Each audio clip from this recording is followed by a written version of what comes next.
Sí? Bueno, a tot el treball, quan arriba més el premi del gol, suposo que marxes molt satisfet.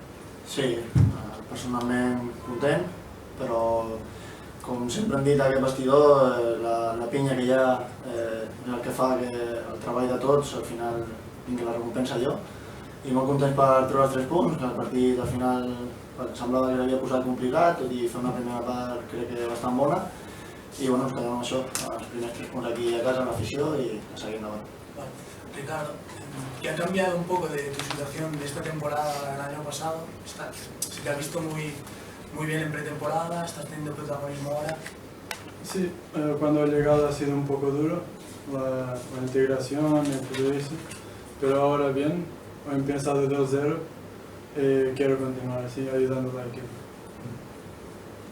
El otro día fuiste titular, hoy has asistido a Edgar en el segundo gol. Muy bien, ¿no?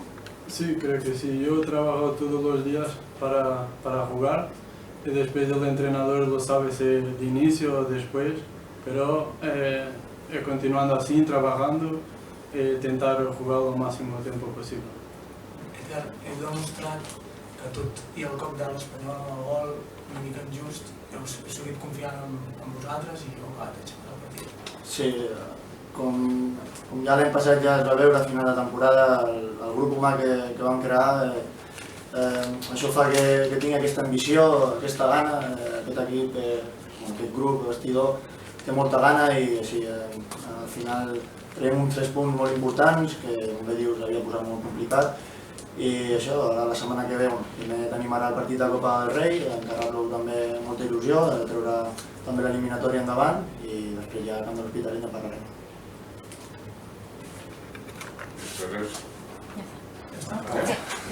Gràcies.